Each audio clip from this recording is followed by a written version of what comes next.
Hello students, स्वागत है आपका एचसीपी क्लासेस में। हमने जिस सफ़र की शुरुआत करी थी आज उसी सफ़र को आगे बढ़ाते हैं। और हमने पिछली क्लास में स्टार्ट किया था हिंदी वर्णमाला। मैं उम्मीद करती हूँ कि आपको इसमें जो मैंने पिछली क्लास में समझाया था स्वर चैप्टर, स्वर टॉपिक, उसमें से कोई कन्फ्यूजन नहीं होगा। ठीक है, स्वर में हमने क्या पढ़ा था? हमने हिंदी वर्णमाला स्टार्ट किया था, वर्ण पढ़ा था, वर्ण के दो भाग पढ़े थे, स्वर और व्यंजन, जिसमें से हमने स्वर को कंप्लीट कर लिया था। आज हम उसी को आगे बढ़ाएंगे और अपने व्यंजन वाले पार्ट को पूरा करेंगे। स्वर आपको समझ में आ गया है कि स्वर क्या होता है?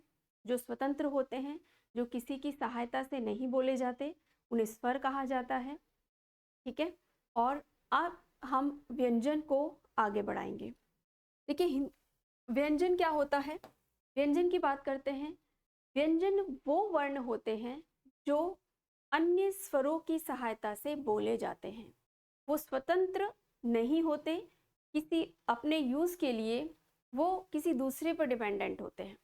यानी कि अगर आपको व्यंजन को प्रयोग करना है तो बिना स्वर के कोई व्यंजन पूरा नहीं होता। अगर हम लेट सपोज हमने क लिखा, क क्या है? एक व्यंजन है। ठीक है, इस क को पूरा होने के लिए जब हम इसको दो पार्ट्स में डिवाइड करेंगे तो ये आधा का, और इसमें से हम यदि स्वर निकाल दें, इसमें स्वर क्या है? अस्वर है, अ, है ना? अ, क, अ की साउंड आ रही है ना? तो वो सभी वर्ण जो अ की साउंड पे अंत होते हैं उन्हें हम कैसे वर्ण बोलते हैं? अकारांत वर्ण। आपने शब्द सुना होगा, अकारांत, आकारांत, है ना, ईकारांत, सारे होते हैं ना। मतलब इनका अर्थ क्या होता है? जिनका अंत आकर, किस पर आकर? आ पे आकर, अ पे आकर या छोटी ई पे आकर रुके, ऐसे शब्दों को वो करांत शब्द नाम दे दिया जाता है। जैसे अगर मैंने लिखा पानी, पानी, ई की साउंड आ रही है, और ये क्या है? बड़ी ई, तो यानी कि ये कैसा शब्द हो गया? ई कारांत शब्द हो गया। कैसा शब्द हो गया? ई कारांत शब्द हो गया। अगर छोटी ई पे आता, मैं लिखती हानि, तो अब ये क्या है? छोटी ई की मात्रा, तो ये कैसा शब्द हो जाता? ई करांत, है ना। इसको हम हटा देते छोटी की मात्रा, बड़ी की मात्रा को, तो ये क्या बन जाता? ई करांत। तो समझ में आ गया करांत शब्द कौन से होते हैं? जिस स्वर पे अंत होता है, जिस वर्ण का या जिस शब्द का, वो वही करांत शब्द हो जाता है। तो ज्यादातर व्यंजन कैसे होते हैं? ज्यादातर व्यंजन कैसे होते हैं? अकरांत होते हैं, जिनकी साउंड किस पे एंड होती है? अ पे आकर खत्म होती है ना। क, ख, ग, घ, च, छ, सभी जो व्यंजन हैं वो किस पर खत्म होते हैं? अस्वर पर खत्म होते हैं। इसीलिए सभी व्यंजन कैसे व्यंजन हैं? अकारांत व्यंजन है, अकारांत व्यंजन। ठीक है, तो व्यंजन क्या होते हैं? जो स्वतंत्र नहीं होते, अपने पूर्ण होने के लिए वो स्वरों पर डिपेंड होते हैं। यानी कि बिना स्वर की सहायता के इनको प्रयोग नहीं किया जा सकता। प्रयोग कर सकते हैं, जैसे कि हलंत व्यंजन आपने सुने होंगे। का है, का में से हमने क्या निकाला? का, और नीचे हलंत, ये हलंत का साइन होता है, तो ये क्या बन जाता है? अर्ध व्यंजन। क्या बन जाता है ये? अर्ध व्यंजन। अर्ध व्यंजन। पूरा व्यंजन बनने के लिए इसमें हमें जब हम आ जोड़ेंगे तभी ये क्या बनेगा? पूर्ण व्यंजन बनेगा। तो ऐसे व्यंजन जो बिना स्वर के होते हैं, ऐसे व्यंजनों को क्या कहा जाता है? हलंत व्यंजन कहा जाता है, क्योंकि इनके नीचे हलंत का साइन लग जाता है, इसीलिए इनको हलंत या अर्ध व्यंजन भी कहा जाता है। तो व्यंजन आपको समझ में आ गया। स्वर जो स्वतंत्र थे, व्यंजन जो स्वतंत्र नहीं है। स्वर जो बिना किसी की सहायता के बोले जाते थे, उच्चारण होता था, लेकिन व्यंजन का उच्चारण करने के लिए हमें स्वरों की आवश्यकता होती है, इसीलिए व्यंजन जो होते हैं वो स्वतंत्र नहीं होते। अब आगे आते हैं व्यंजन का वर्गीकरण। देखो, व्यंजन के वर्गीकरण को हम कई सारे पार्ट्स में डिवाइड करते हैं। व्यंजनों के वर्गीकरण को हम कई सारे पार्ट्स में डिवाइड करते हैं। मेनली 4 पर किया जाता है। उच्चारण के आधार पर। पहला क्या है? उच्चारण के आधार पर। उच्चारण के आधार पर यानी कि बोलने के आधार पर। बोलने के आधार पर तो कैसे होते हैं? स्पर्शी व्यंजन होते हैं, संघर्षी व्यंजन होते हैं, स्पर्शी संघर्षी व्यंजन होते हैं। अभी ये कौन कौन से होते हैं वो सब मैं आपको बताऊंगी, ठीक है। बस ये कि क्योंकि लास्ट टाइम एक क्वेश्चन पूछा था कि पार्श्विक व्यंजन किस तरह के व्यंजन हैं, उच्चारण के आधार पर हैं, उच्चारण स्थान के आधार पर हैं, घोषत्व के आधार पर हैं, या प्राणवायु के आधार पर हैं। अब घोषत्व और प्राणवायु तो क्लियर है कि वो नहीं होंगे, क्योंकि वो सबको पता है घोष में 2 होते हैं, सघोष अघोष। प्राणवायु के आधार पर भी 2 होते हैं, अल्प प्राण और महाप्राण, ठीक है। वो दोनों तो ऑप्शन से निकल गए, लेकिन उच्चारण के आधार पर या उच्चारण स्थान के आधार पर उन दोनों में थोड़ा कंफ्यूजन होता है। तो इनके नाम किसके आधार पर है? उच्चारण के आधार पर, यानी कि बोलते वक्त, मुंह से बोलते वक्त किस तरह से उच्चारण होता है, कितना संघर्ष होता है, कितना कंपन होता है, उसी के आधार पर। तो पार्श्विक व्यंजन, लुंठित व्यंजन, अंतस्थ व्यंजन, नासिक्य व्यंजन, ऊष्मीय व्यंजन, संयुक्त व्यंजन, वर्तस्थ व्यंजन, ये सारे हमारे उच्चारण के आधार पर। घोषत्व के आधार पर आपको पता ही है अघोष सघोष होते हैं। प्राणवायु के आधार पर अल्प प्राण और महाप्राण। प्राणवायु समझ रहे हैं, यानी कि जितनी हमारी आंख और नाक मुंह या नाक से हवा निकलती है तो वो प्राणवायु के, जिसमें ज्यादा वो महाप्राण, जिसमें कम वो अल्प प्राण। उच्चारण स्थान के आधार पर। उच्चारण स्थान का मतलब क्या है? मैंने आपको बताया था लास्ट क्लास में हमारी 5 स्वर तंत्रियां होती हैं। कौन सा व्यंजन कहाँ से उच्चारित होता है, उसी स्थान के आधार पर उनको वर्गीकृत कर दिया जाता है। तो इनको हम एक एक करेंगे। सबसे पहले हम उच्चारण के आधार पर करेंगे, और वो है स्पर्शी व्यंजन। स्पर्शी व्यंजन क्या होते हैं? स्पर्श व्यंजन क्या होते हैं? स्पर्श वो व्यंजन होते हैं जो जिनका उच्चारण करते वक्त जो जीवा है वो किसी ना किसी अवयव को टच करते हुए निकलती है। अवयव मतलब या तो जो हमारे स्वरतंत्र हैं, स्वर तंत्रियां हैं, उनको, या तो मूर्धा हो, या तो ओष्ठ हो, या फिर जीवा हो, किसी ना किसी को टच करते हुए निकलते हैं। उन्हीं को हम क्या कहते हैं? स्पर्शी व्यंजन। स्पर्शी व्यंजन की संख्या कितनी है? 25, है ना। स्पर्शी व्यंजन की संख्या कितनी है? 25। वैसे देखा जाए तो 16 होती है। इनकी संख्या कितनी होती है? 16। इनकी संख्या कितनी होती है? 16। लेकिन जो हमारे 5वें वर्ग के होते हैं, जो 5वें वर्ग के होते हैं, 5वें वर्ग के कौन से होते हैं?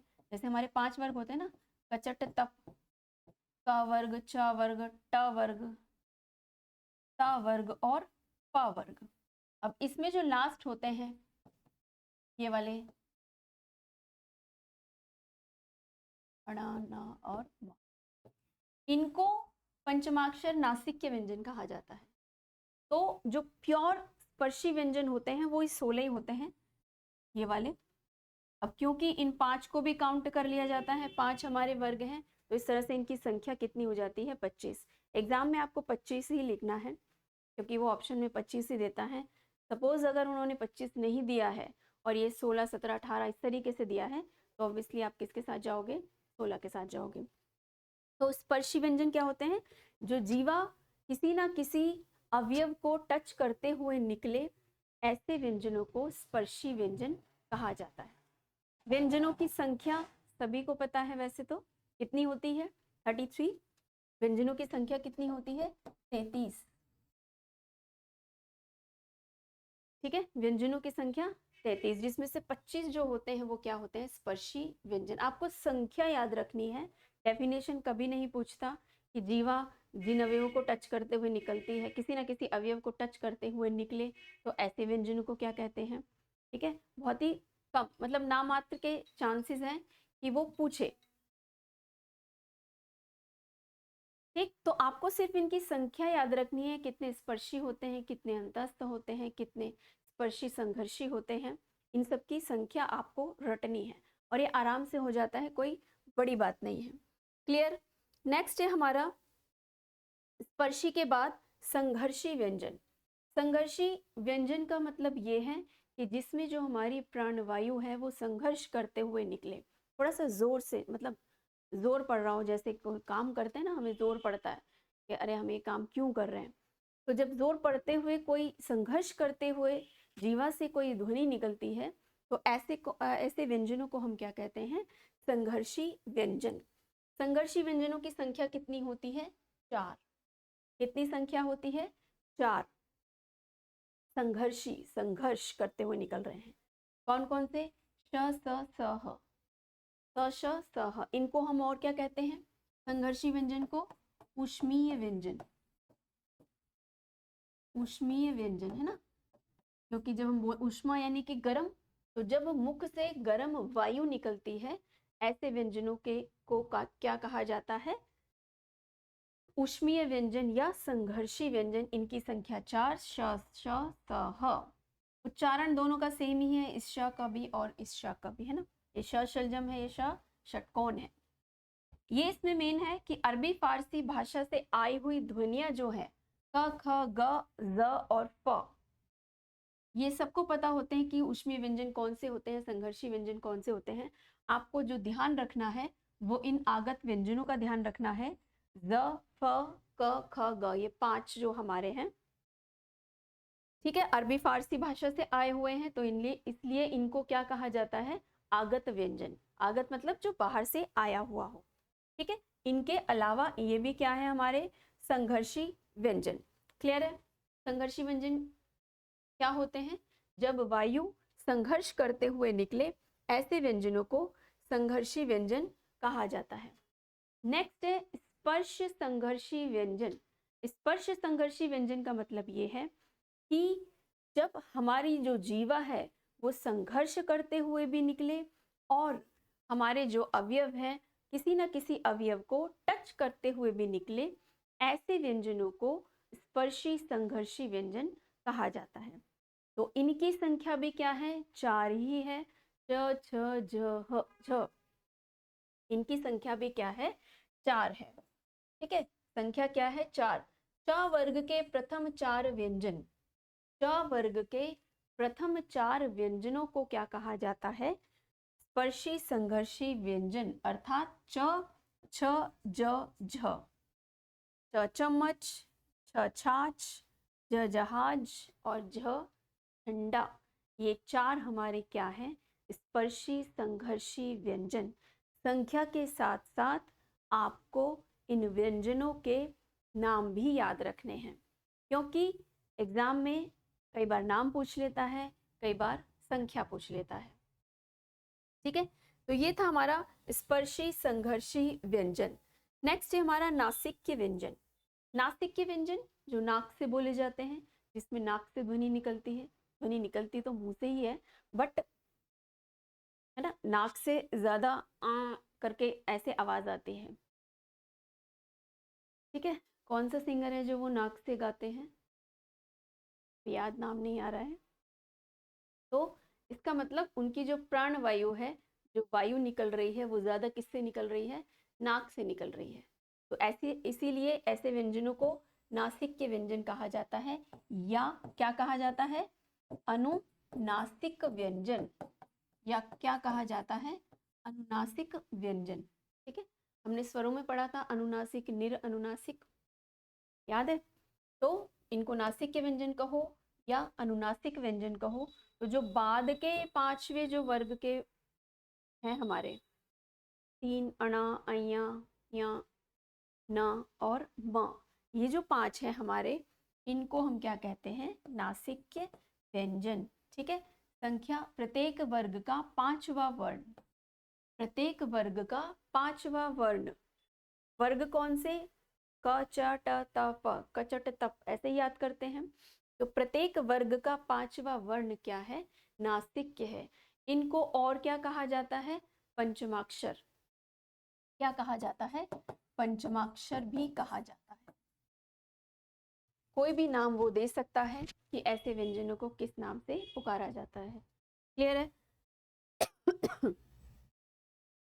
ठीक है, संख्या कितनी होती है? 5 हो गई। ऑब्वियसली 5 वर्ग हैं, 5 ही होंगे लास्ट के। नेक्स्ट आता है हमारा पार्श्विक व्यंजन। पार्श्विक व्यंजन, पार्श्विक व्यंजन क्या होती है? जो पीछे से हमारी जो प्राण वायु है, कंठ के ऊपर मूर्धा के जो 2 भाग होते हैं उनसे हवा निकल जाए, पार्श्व यानी पीछे से, है ना? तो वहां से जब हवा निकले, ऐसे व्यंजनों को क्या कहा जाता है? पार्श्विक व्यंजन। जिन व्यंजन वर्णों का उच्चारण करते समय प्राणवायु जीवा के दोनों पार्श्व से निकल जाती है, उन्हें पार्श्विक व्यंजन कहा जाता है। पार्श्विक व्यंजनों की संख्या 1, और वो क्या है? ल। ल क्या है? एक पार्श्विक व्यंजन है। ठीक है, समझ में आया? ल क्या है? एक पार्श्विक व्यंजन है। ला को वर्तस्य व्यंजन भी कहा जाता है। ला को वर्तस्य व्यंजन भी कहा जाता है। ये काफी पूछा जाता है एग्जाम में कि वर्तस्य व्यंजन कौन से होते हैं। ला और सा, ये मैं यही बता देती हूँ। ला को भी और सा को भी वर्तस्य व्यंजन कहा जाता है। दंतमूल या मसूड़ा, है ना? वर्तस्य कहो या दंतमूल कहो, मतलब जहां मसूड़े को ज्यादा जीवा जो है लुढ़कते हुए उच्चारित करती है, ऐसे व्यंजनों को वर्तस्य, दंतमूल या मसूड़ा का ज्यादा प्रयोग हो कहा जाता है। नेक्स्ट है हमारा पार्श्विक के बाद प्रकंपित व्यंजन। प्रकंपित व्यंजन, नाम से पता चल रहा है कंपन ज्यादा होता है जिन वर्णों के उच्चारण में, उन्हें प्रकंपित व्यंजन कहा जाता है। इनको लुंठित व्यंजन भी कहा जाता है। जो र है, र, वो क्या है? लुंठित व्यंजन है। इन वर्णों को प्रकंपित व्यंजन कहा जाता है। प्रकंपित व्यंजनों की संख्या 1 है और वो है र। क्या है? र, लुंठित। कई बार एग्जाम्स में पूछा गया है कि निम्नलिखित में से कौन सा लुंठित व्यंजन है। तो कौन सा लुंठित व्यंजन है? र, आपको याद रखना है। नेक्स्ट, प्रकंपित के बाद आता है हमारा उत्क्षिप्त व्यंजन। उत्क्षिप्त व्यंजन, इनको नए हिंदी के नए विकसित व्यंजन भी कहा जाता है। उत्क्षिप्त व्यंजन को नए हिंदी के विकसित व्यंजन भी कहा जाता है। नए विकसित व्यंजन इसलिए कहा जाता है क्योंकि जो हमारी देवनागरी लिपि आधारित वर्णमाला है, शुरुआत में ये दोनों नहीं थे, इनको बाद में ऐड किया गया। ठीक है, डा और ढा को, इसीलिए नए विकसित व्यंजन होते हैं। तो जिन व्यंजनों का उच्चारण करते समय जीवा का नोक एक झटके के साथ नीचे गिरता हो, ये आपको नहीं समझ आएगा और समझने की कोई जरूरत भी नहीं है क्योंकि कभी पूछा नहीं जाता है। बस आपको कौन से हैं उनका नाम याद रखना है। ठीक है, उनका केवल क्या याद रखना है? नाम। इन उत्क्षिप्त व्यंजनों को ताड़न जात व्यंजन भी कहा जाता है। ताड़न जात, नाम याद रखना। देखिए, इतना डाटा आपको कहीं नहीं मिलेगा जितना आपको मैं बता रही हूँ। जो नए नए शब्द यूज प्रयोग होते हैं हिंदी में, क्योंकि उत्क्षिप्त अब सभी को पता है। ठीक है, ज़्यादातर बच्चे जो हिंदी की तैयारी करते हैं वो 10 तक तो पढ़े हुए होते हैं, बहुत सारी वीडियोस हैं, किसी में कुछ पढ़ते हैं, लेकिन जो नए नए नाम निकलते हैं, जिनको हम पुराने नामों से जानते हैं, उनके जो नए नए नाम होते हैं उन पर आप ध्यान दीजिएगा, क्योंकि प्रश्न उनको लेकर ही पूछे जाते हैं। क्योंकि पुराने नाम तो पुराने हो गए हैं और ऑलमोस्ट सभी जानते हैं उनको, तो उन्हीं को दोबारा से एक नए रूप में लाकर पूछा जाता है एग्जाम में। और जो अपने तैयारी एग्जाम की फोकस्ड होकर करते हैं, एग्जाम ओरिएंटेड होकर करते हैं, उन्हीं का एग्जाम निकलता है। ठीक है ना? तो आप जितना डीप हो सके आप उतना पढ़ने की कोशिश कीजिए, क्योंकि उतना ही आप बच्चों से अपने आप को अलग कर रहे हैं रेस से।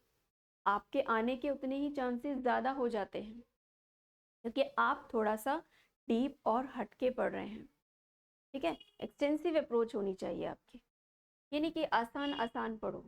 आसान पढ़ने से आपका सिलेक्शन नहीं होगा। सिलेक्शन आपका कैसे होगा? जब आप थोड़ा सा अच्छे लेवल का पढ़ेंगे।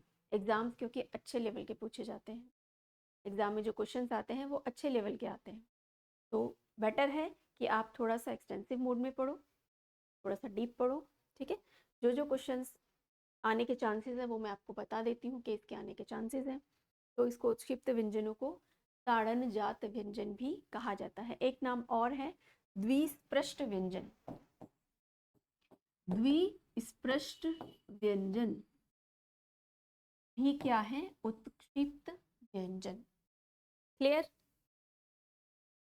तो ये हमारे व्यंजनों के प्रकार थे। अब नेक्स्ट है हमारा ये जो है उच्चारण स्थान के आधार, उच्चारण स्थान के आधार पर, उच्चारण स्थान के आधार पर। क्लियर है? जहाँ से हमारी जो ध्वनियाँ हैं उच्चारित होती हैं, उन्हीं स्थान को लेकर इनका वर्गीकरण कर दिया गया है।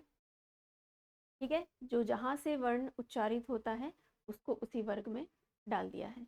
जैसे कंठ से जो जो ध्वनियाँ निकलती हैं उन्हें क वर्ग दे दिया है, कंठ वर्ग दे दिया है। जिनका उच्चारण स्थान तालु है उनको तालव्य वर्ग में रखा गया है। जिनका मूर्धा है उनको मूर्धा वर्ग में रखा गया है।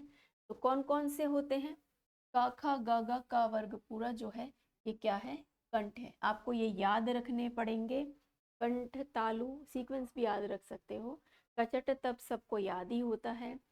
क से कंठ, क से क वर्ग, च से जब हम बोलते हैं तो जीवा सीधा नीचे तालु से टच होती है। तो तालु वर्ग तालव्य वर्ग हो गया। तालु कहो तालव्य कहो बात एक ही है, मूर्धा कहो मूर्धन्य कहो बात एक ही है, नाम बस उसका थोड़ा सा डिफरेंट ले लिया है। ठीक है, तो तालु वर्ग में आपके कौन कौन से आते हैं? च छ ज ज अण। च और य ये भी किस में आते हैं? तालव्य वर्ग में आते हैं। मूर्धन्य वर्ग मूर्धा आपको मैंने बताया था, कंठ और तालु के बीच का जो भाग होता है उसे मूर्धा कहा जाता है। तो उस मूर्धा वर्ग से कौन कौन से? ट वर्ग, ट ठ ड ढ अण। और ये जो दो उपक्षिप्त हैं ऑब्वियसली ये भी इसी में आएंगे। ये वर्ग जो है क्योंकि सबको याद होते हैं, कचट तक सबको कंठ भी याद होते हैं, तो ये जो पूछे ना ये पूछे जाते हैं कि र किस वर्ग का है, श किस वर्ग का है, तो ये भी आपको याद करने हैं। दंत व्यंजन, दंत यानी कि जिसमें दांत का ज्यादा प्रयोग होता है, त थ द ध न वर्ग तक, सरिता वर्ग का न तक, और ला और सा। ओष्ठ में प वर्ग है। ठीक है, प वर्ग पूरा है। दंतोष्ठ में व है और अलजीवा व्यंजन कहते हैं इसको ह। इस ह को काकल्य व्यंजन भी कहा जाता है। क्या कहा जाता है? काकल्य व्यंजन। ह को, ह क्या है? एक उष्मीय व्यंजन है, संघर्षी व्यंजन है ना, अभी हमने पीछे पढ़ा था। और ह को हम क्या कहते हैं? काकल्य व्यंजन। तो जो ये चीज़ हैं, जो नई चीज़ें मैं आपको बता रही हूँ, आप उनको ध्यान से नोट डाउन कर लीजिए। कैसे भी करके आप याद कर सकते हैं। सबका अपना अपना याद करने का मेथड होता है। कोई कैसे याद करता है, कोई कैसे याद करता है, कोई लिख कर याद करता है, कोई सुनकर याद करता है। आप जितनी बार चाहो वीडियो को चला सकते हो, तो सुनने से भी चीज़ें याद हो जाती हैं। तो ये हमारे क्या है? उच्चारण स्थान के आधार पर व्यंजनों का वर्गीकरण। ठीक है, इसमें से ये जो भा है, भा भा भालू, इसको क्या कहा जाता है? अमानक वर्ण। ये मैंने पिछली क्लास में भी आपको बताया था कि भा को अमानक वर्ण कहा जाता है। जब मैंने आपको वर्ण बताए थे तो बताया था कि वर्ण दो प्रकार के होते हैं, मानक वर्ण और अमानक वर्ण, है ना। मानक वर्ण और अमानक। तो मानक में हमारे सारे आते हैं जो हमारी वर्णमाला है, और अमानक वर्ण में एक जो भ है ये आता है अमानक वर्ण में। तो आपको नाम याद रखने हैं, इस वर्ण को क्या कहा जाता है, किस कैटेगरी में वो आता है, किस स्थान से वो निकलता है, उच्चारण स्थान से, वो सारी चीज़ें आपको याद रखनी। ठीक है, तो ये उच्चारण स्थान के आधार पर हो गया। नेक्स्ट है हमारा उच्चारण स्थान के बाद घोषत्व के आधार पर। घोषत्व के आधार पर यानी कि हमारी जो स्वरतंत्रियां हैं, जिन वर्णों के उच्चारण में घोष ज्यादा उत्पन्न करती हैं, उन्हें सघोष कहा जाता है, और जिसमें कम करती हैं उन्हें अघोष कहा जाता है।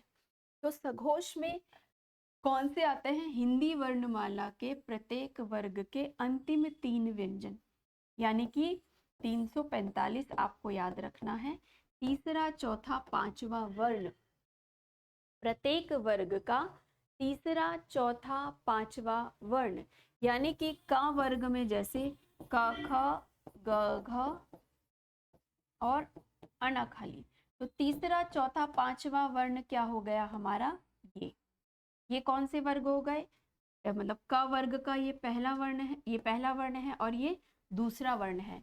तो ये जो तीसरे 3 वर्ण है लास्ट के, इनको क्या कहा जाता है? सघोष। हर वर्ग का, ये केवल क वर्ग का मैंने बताया है, ऐसे ही च वर्ग के जो लास्ट के 3 होंगे, ट वर्ग के जो लास्ट के 3 होंगे, त वर्ग के जो लास्ट के 3 होंगे और प वर्ग के जो लास्ट के 3 होंगे, वो सभी क्या होंगे? सघोष।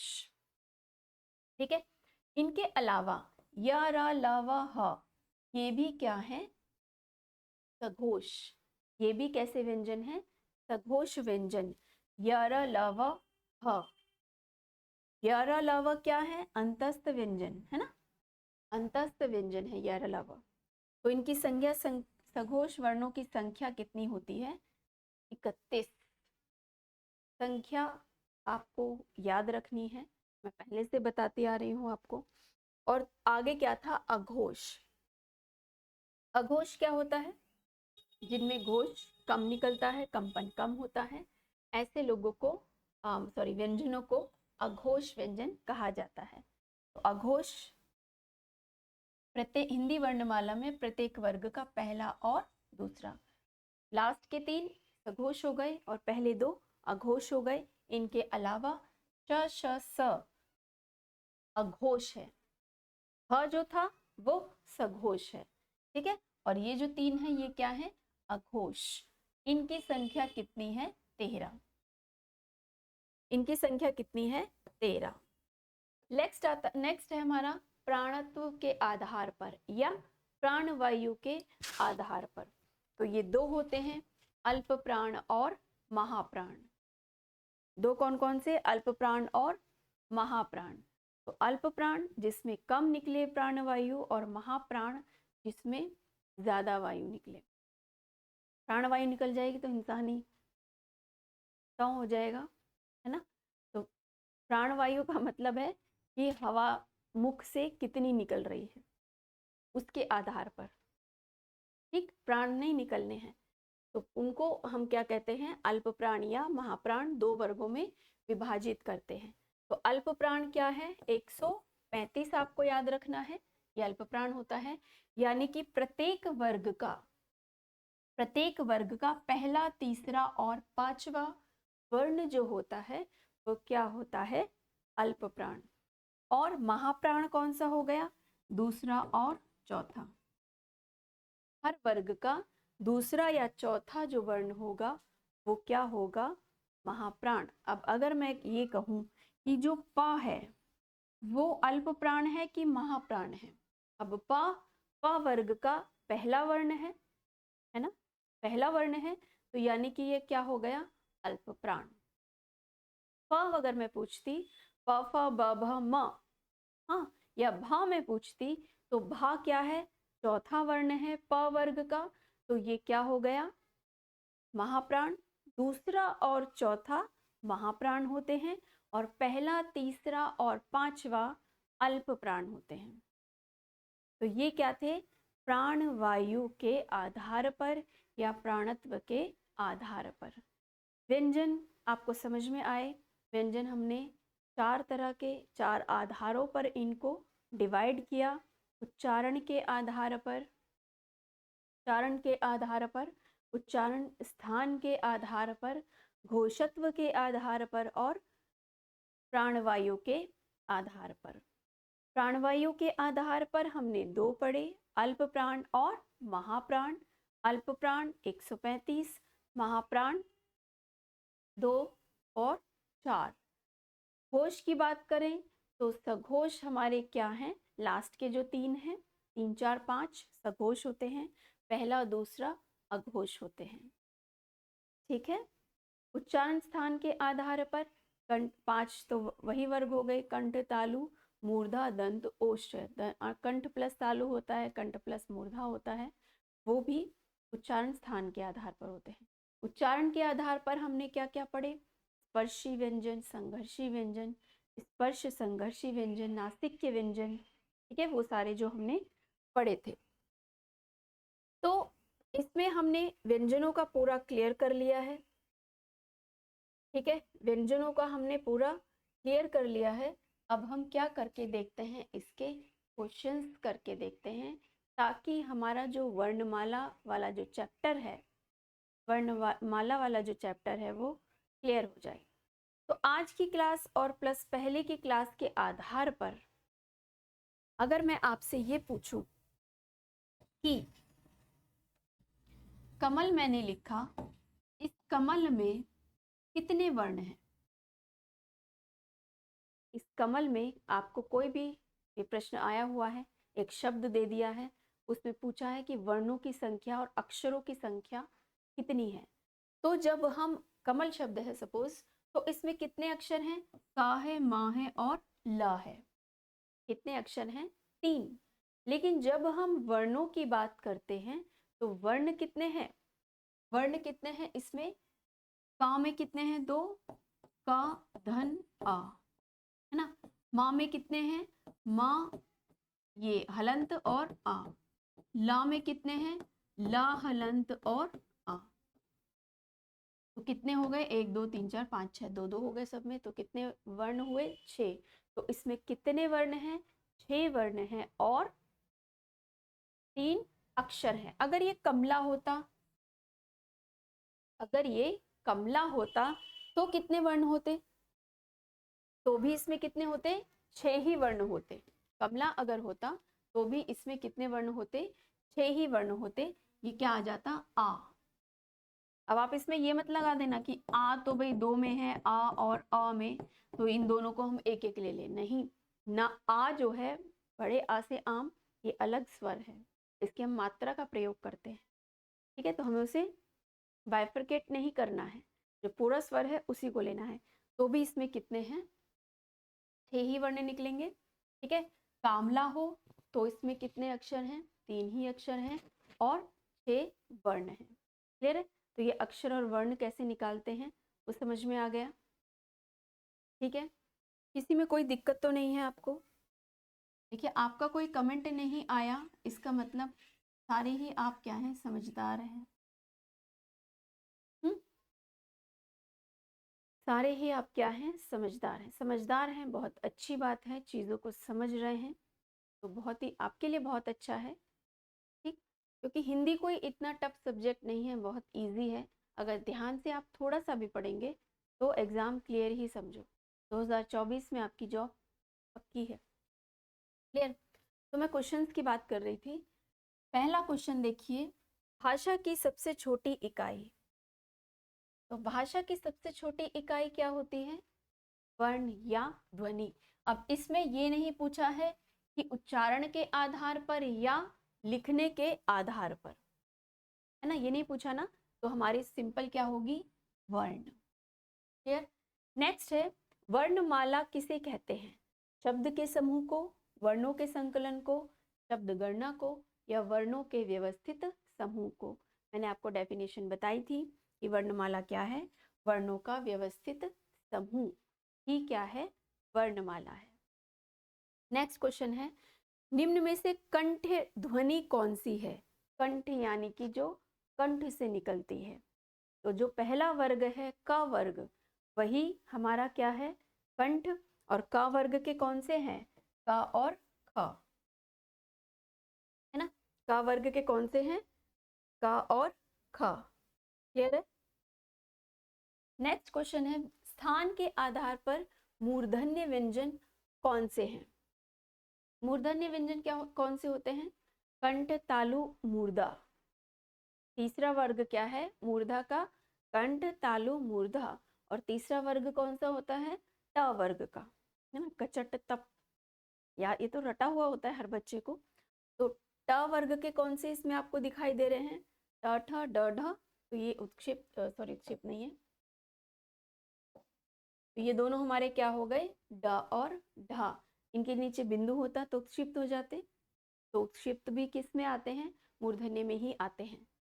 अल्प प्राण वर्ण कौन से हैं? अल्प प्राण, अल्प प्राण वर्ण कौन से होते हैं? 135, पहला, तीसरा और पांचवा वर्ण हर वर्ग का। तो किस वर्ग में पहला, तीसरा, पांचवा आपको दिखाई दे रहा है? तो क और ग, ये पहला है और ये तीसरा है ना। तो इसका आंसर क्या हो गया? ये। अब इसमें दिखाई नहीं दे रहा लास्ट ऑप्शन क्या है इसका। चलिए नेक्स्ट है, ये फ और भा है। फ और भा जो लास्ट ऑप्शन है, फ क्या है? दूसरा, और ये भा क्या है? चौथा। तो ये तो नहीं है, ठीक। ये क्या है? ये तो महाप्राण है, दूसरा चौथा। चलिए नेक्स्ट है हमारा, निम्न में से नासिक के व्यंजन कौन सा है? नासिक के हमारे लास्ट के जो 5 होते हैं वो नासिक के व्यंजन होते हैं, और इसमें हमें यही दिखाई दे रहा है। ए और आई वर्ण क्या कहलाते हैं? ए और आई वर्ण क्या कहलाते हैं? आपको याद हो तो मैंने लास्ट क्लास में आपको ये बताए थे कि कौन से जो स्वर हैं कौन से कहाँ से निकलते हैं। अगर आप लोगों ने याद किया होगा, याद किया है? नहीं किया?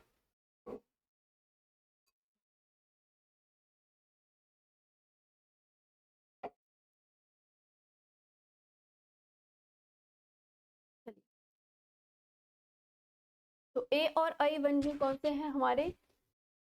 मूर्धन्य व्यंजन, ठीक है। याद करिए इन सब चीजों को। हिंदी वर्णमाला में अयोगवाह वर्ण कौन से हैं? अयोगवाह वर्ण, इसमें लास्ट ऑप्शन वही है, अंग और अहा का। अयोगवाह वर्ण क्या है? अंग और अहा। इनको क्या कहा जाता है? अयोगवाह वर्ण, ठीक है ना। इसे नाम आपको याद होगा, किसको क्या कहा जाता है? अलग अलग नाम भी है ना, इन दोनों का कंबाइंड नाम अयोगवाह है, दोनों का अलग अलग नाम भी है। किस शब्द में द्वित्व व्यंजन है? द्वित्व व्यंजन क्या होते हैं? दो तत्व, यानी कि एक आधा और एक पूरा, जैसे ल ल दिल्ली, टा टा, कुछ भी हो सकता है। तो ऐसे व्यंजनों को हम क्या कहते हैं? द्वित्व व्यंजन। स श सह कौन से व्यंजन कहलाते हैं? कौन से व्यंजन है ये आप बताओ। देखिए इजी है, कोई इतना टफ नहीं है। कौन से व्यंजन है? संघर्षी व्यंजन, ऑब्वियसली संघर्षी को उष्मे भी कहा जाता है। नेक्स्ट है, निम्नलिखित में से कौन सी नवीन विकसित ध्वनियां हैं? ये आपको मैंने बताया था, कौन सी नवीन विकसित ध्वनियां हैं? फ और ग। ड और ड इसमें नहीं दिए हुए हैं, वो होते ऑप्शन में, और ये नहीं होते तो इनको भी काउंट किया जाता। निम्नलिखित में से कौन सा घोष वर्ण है? घोष वर्ण, घोष को सघोष कहो या अघोष कहो, बात एक ही है। सघोष कौन से होते हैं? जो लास्ट के 3 होते हैं, है ना, लास्ट के 3 है ना, तीसरा, चौथा, पांचवा जो वर्ण है वो सघोष होते हैं। पहला और दूसरा जो होते हैं वो अघोष होते हैं। तो इसमें कौन सा है? च तो पहला है, ख दूसरा है, म पांचवा है, और थ दूसरा है ना। तो इसमें एक ही है ये पांचवा, तो ये घोष वर्ण हो गया। कौन सा अमानक वर्ण है? अमानक मैंने आपको कौन सा बताया था? भा, भा से भालू, इसको हम क्या कहते हैं? अमानक वर्ण कहते हैं, ठीक है। नेक्स्ट है, क ग ज फ ध्वनियां किसकी हैं? तो अरबी फारसी की। आगत ध्वनियां हैं, बाहर से आई हुई ध्वनियां हैं। कहाँ से? अरबी फारसी लिपि से ये आई हैं। नेक्स्ट है, क्ष ध्वनि किसके अंतर्गत आती है? तो क्ष कैसा है? 4 होते हैं ना संयुक्त वर्ण, क्ष हो गया, त्र हो गया, श्र हो गया, और य से ज्ञानी।